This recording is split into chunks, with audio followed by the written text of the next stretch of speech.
Welcome to the Kimberly Guilfoyle Show, live on Rumble, where facts come first and where news is done right. And we begin with big breaking news surrounding the integrity of our legal system and the continued political weaponization and prosecutions against Donald Trump. President Trump's lawyer, Joe Tacopina, will be here to break it all down. That's just ahead. Because sadly, the weaponization of our justice system is more undeniable than ever before, as far-left Soros-backed Manhattan District Attorney Alvin Bragg is reportedly moving ahead with a criminal indictment against the 45th president. And it's not based on the facts, not based on the law, not based on reality, but based on politics and in an unhinged desire to target Donald Trump and his allies. As reports have surfaced that Alvin Bragg is preparing to issue an indictment over alleged hush money payments made back in 2016. But the entire case hinges on unreliable, discredited witnesses, Stormy Daniels, and disgraced lawyer Michael Cohen, along with a shaky and murky legal theory surrounding campaign finance law. So let me lay it out. A settlement payment of such a claim is not a federal campaign expense. And furthermore, a state district attorney has no business prosecuting a federal campaign finance violation. A campaign finance violation that, by the way, that FEC and the Southern District of New York themselves decided not to pursue. And that's not all, because even if this reported prosecution was based in reality, there is a statute of limitations issue looming above all of it. This offense carries a statute of limitations of 2 years, and if tied to a felony as another crime, it would be 5 years. So hasn't the time run out? But unfortunately, for far left prosecutors, time never runs out on Trump derangement syndrome and their never-ending obsession with politicizing justice and trying to destroy Donald Trump. And it all comes as Alvin Bragg continues to let real crime run rampant across New York City. He's made excuses for violent criminals. He's downgraded violent crimes from felonies to misdemeanors and has turned villains into victims and victims into villains. What is this other than third world tactics designed to go after political opponents and undermine everything the justice system is supposed to stand for? First, it was a Russia hoax. Then it was 2 sham impeachments. Then the FBI was sent to raid his home. And that's all in addition to the endless investigations of his businesses and real estate deals. And now we have a politically motivated prosecution based on bogus charges. And meanwhile, pay close attention to who spoke out immediately to condemn this abuse of power versus those who chose to sit around silent. If there was ever a time to speak louder than ever against corrupt prosecutions, that time is now. And as President Trump always says, they are really just after him because they are really after you. Take a look. Our enemies are desperate to stop us because they know that we are the only ones who can stop them, and they know it very strongly. And they're looking at the polls where, not me, but we are up by so much. They can't even believe it. We won twice, and now we've got to win a third time. They know that we can defeat them. They know that we will defeat them. But they're not coming after me. They're coming after you. I'm just standing in their way, and I always will stand in their way. Thank you very much. Now, in the coming days, you'll hear Democrats shriek about him and how no one is above the law. But the only reason this bogus case is in the DA's desk to begin with is because it's about Donald Trump. Donald Trump did nothing wrong, and he didn't commit a crime. And here to explain all of this and much more, lawyer for Donald Trump, Joe Tacopina. Joe, thank you so much for being with us on the show. Thanks for having me, Kimberly. Fantastic. So, people are really freaking out because you wouldn't think that this in the United States of America, that we would have this kind of miscarriage of justice, this level of politicization of the justice system. Can you talk about the law at issue here and just how weak of a foundation there is for this, sham indictment? Sure, but I think we should start out with a fundamental question, Kimberly, that has only one answer, no matter what side of the political spectrum you sit on.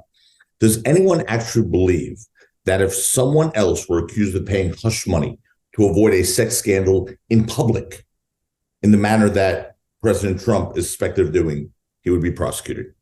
Of course, of course not.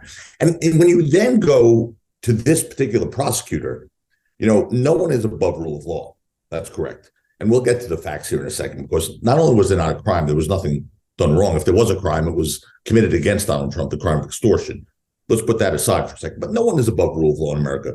But prosecutors use their discretion every single day not to bring charges in any number of cases and for any number of reasons. And this prosecutor in particular, Mr. Bragg, the first day in office, he put out a memo to his office vowing not to charge numerous nonviolent crimes in this city, against public order. He's let violent criminals go out on bail. He's done it. He's let people who beat up police officers go out on bail and get a slap on the wrist.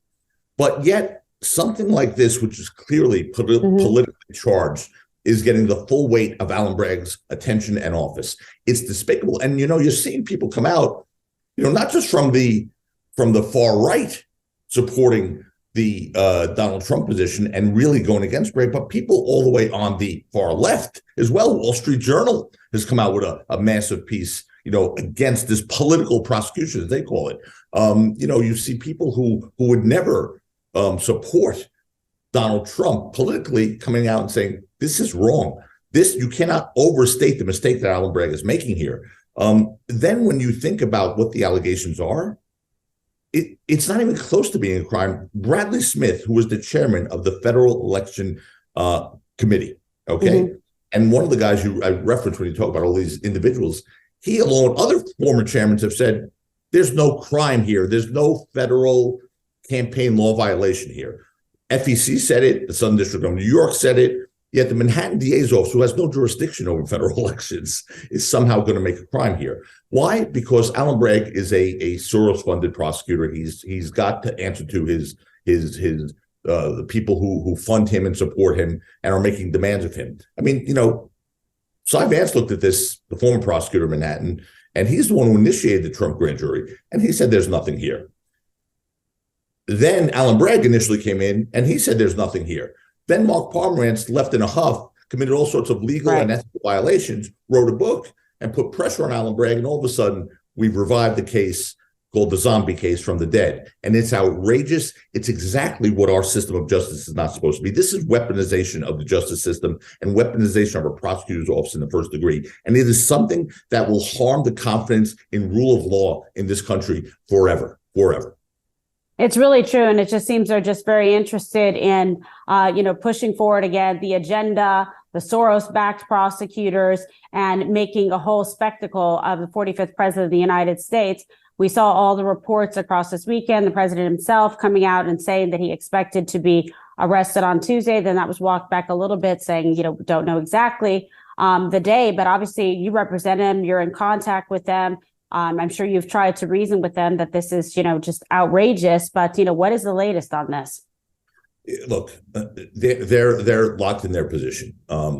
Susan Nicholas has been terrifically involved as far as handling the communication with them, and they've not given us any hope that they're going to see reason here. I know from inside that Manhattan District Attorney's office, a lot of people are very upset. I know that apparently an internal memo was put out by Bragg saying we won't be intimidated.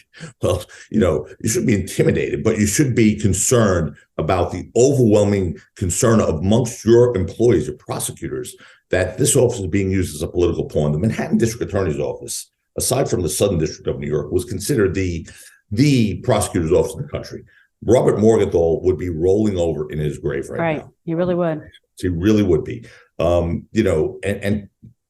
And I say this, and I really appeal to not just people on the far right, but all decent people, whether politically opposed to Donald Trump or supportive of his candidacy, should be really concerned about weaponizing of a prosecutor's office for the political purpose of preventing a potential candidate from running for office or winning office. And, is it a coincidence that Donald Trump is leading all these polls right now that they're really ratcheting up the it's backfiring. It's backfiring. And I've said this, and I mean it. And then I saw Elon Musk said it. I've said this since day one in these interviews I've been doing, which is I believe this will catapult him into the White House. Because he's going to be vindicated here. He will be. Whether it's in phase 1, 2, or 3, he'll be vindicated because the facts of the law just don't match. There's two key elements here on the facts that you need to understand, Kimberly. Yeah, walk us through that. So there's two things that are crucial distinctions. This money, it's not a campaign law violation because it wasn't paid with campaign funds. This is not John Edwards. John Edwards had a donor pay with campaign funds for the securing of a home for his mistress and the mother of his unborn child, while his other wife, while his wife was dying of cancer. That was done by a donor, a third-party donor. That's campaign fund violation. The Justice Department didn't get a conviction there, and they ultimately dismissed the case. Why? Because they felt it wasn't exclusively done for the campaign, and that's the second element here. So you have personal funds being used, not campaign funds.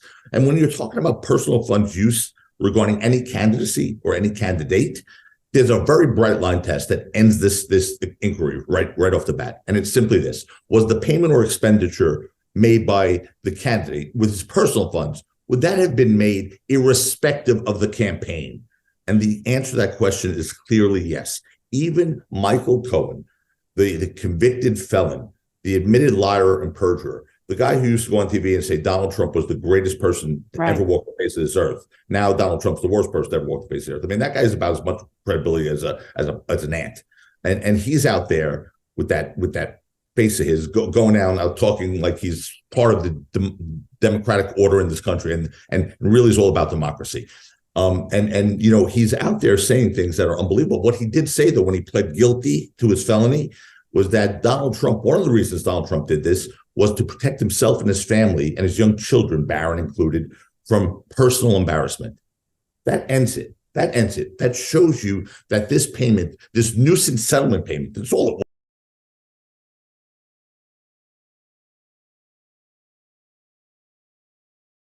And for that reason, Bradley Smith and other FEC officials who live this stuff have said there is no violation here, no campaign law violation. So I honestly cannot believe we're here. I really can't, Kimberly. I really thought they were just doing sort of their investigation, and ultimately they were going to, call it what it was. But it's not going to be that way. Apparently, they look like they're gearing up to bring charges, which they will be very sorry for. They're going to be embarrassed. They won't win the case. They won't prevail. They've got a flimsy, political indictment. They lose on the law and they lose on the facts. And, I think what they're booking on is a New York jury saying, we hate Donald Trump. And they're booking on the fact that a New York jury will never acquit Donald Trump. Well, the fact of the matter is, I have a lot more confidence in New York juries than Bragg does. Know them a lot more. Especially in an outrageous situation like this, because they can do it to him, they can do it to everybody else. And as you pointed out, you pointed out the Southern District, declined to pursue this, did not prosecute it. So what are the magic facts, Joe, that all of a sudden Alvin Bragg thinks that he has? What is the change in circumstance or facts? There isn't any. That's what's so pathetic. This is hitting the same and beating the same dead horse. Yeah, this was a federal election, not a state election, right? So is he going to use state election campaign law violations when it doesn't apply here?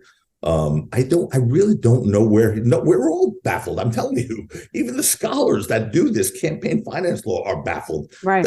It's going to be a mystery to see where he goes with this, but it's not going to be legally sufficient. It won't be factually sufficient. And it's going to wind up being egg in their face. And it's going to embolden those supporters of Donald Trump who's saying he's being persecuted by his political opponents through the justice system. Look, that's what it's true. This new committee, right? We have this House Judiciary Committee, and we have this oversight committee overseeing weaponization of the Justice Department. That's been, a formed committee by Jim Jordan, and he's running it. And as we sit here today, Kimberly, as luck would have it, they just sent a letter to Alvin Bragg demanding his testimony for what they call a clearly political prosecution.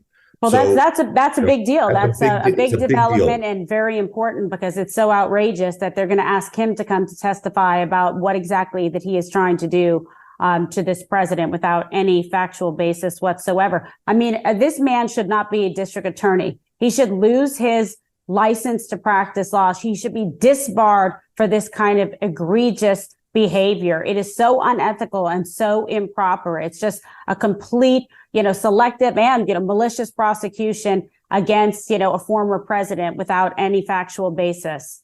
Dan, it's an about face.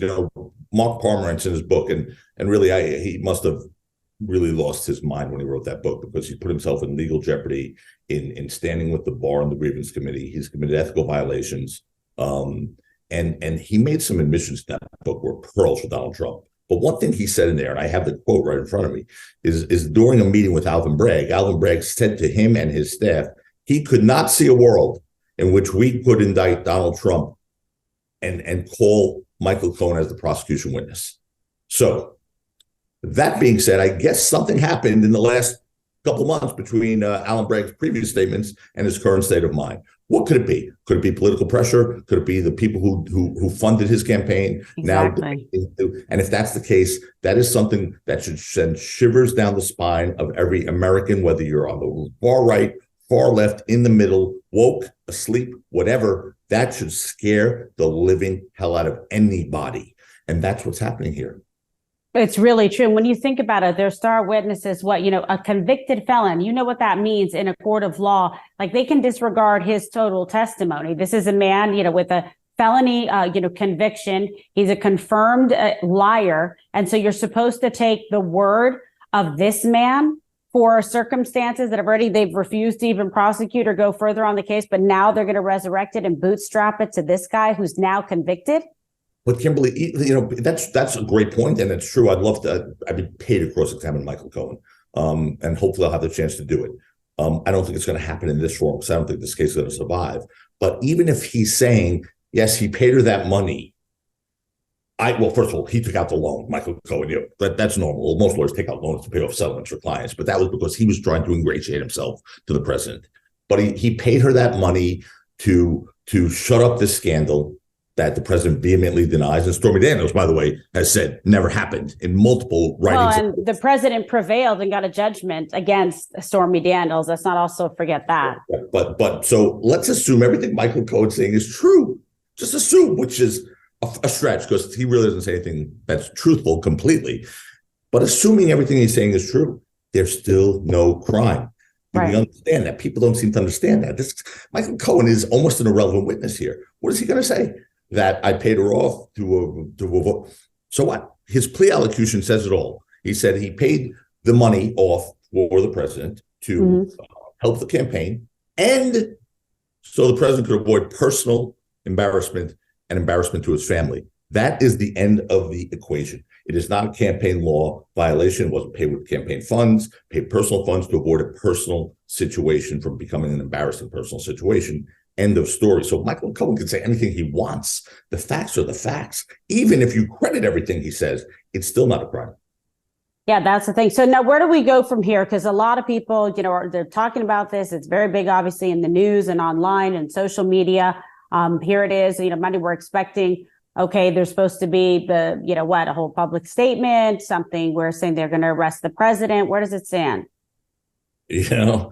We'll have to check with the media for that. I mean, Michael Cohen hasn't given his daily press conference yet, so we don't really know what's happening. Normally I think he's been deputized as a press secretary for the Manhattan District Attorney's Office, because he comes out and tells us who's going in the grand jury, what's happening in the grand jury, when it's coming.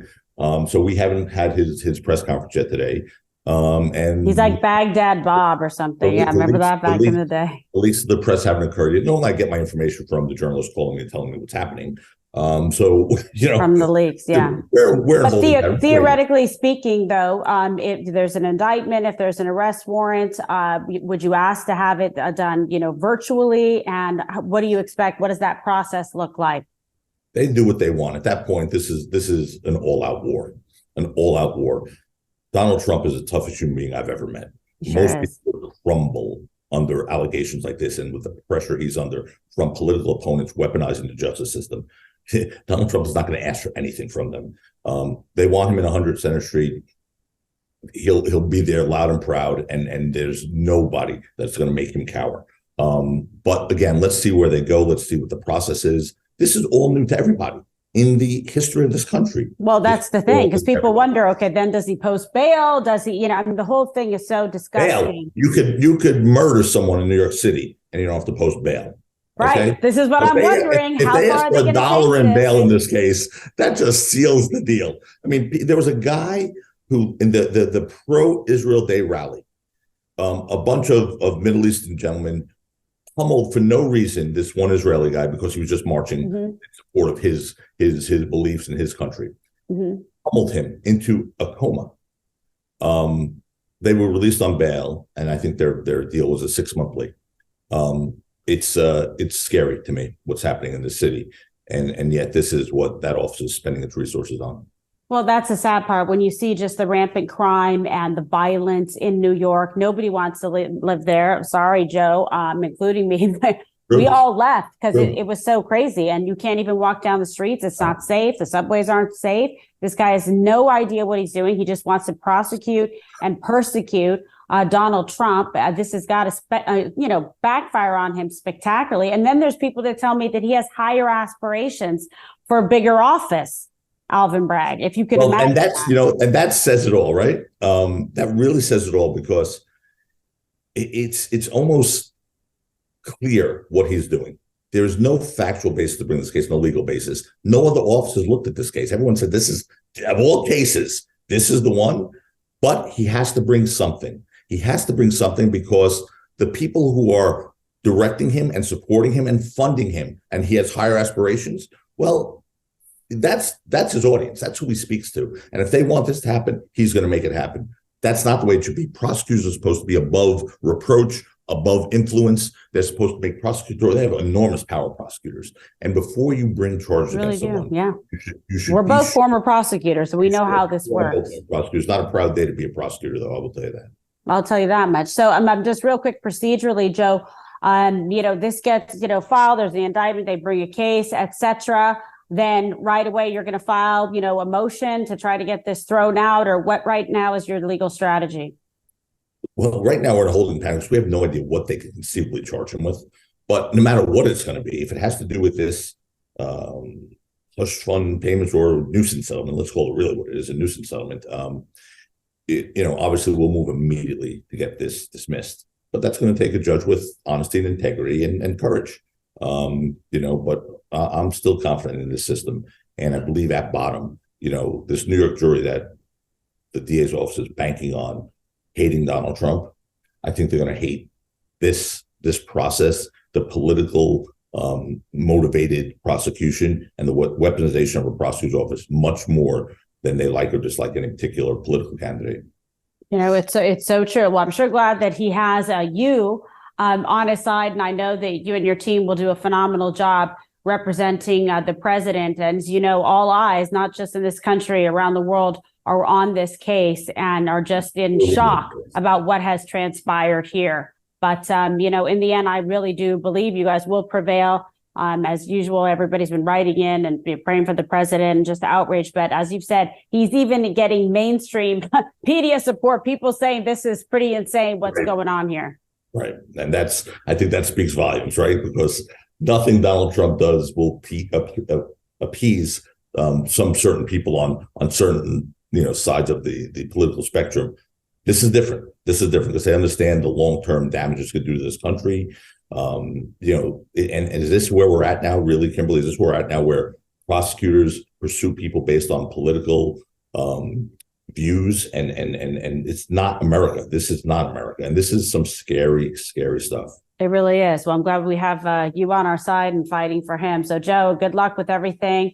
Thank you so much for being on the program, and we will continue to follow the story closely. Be well.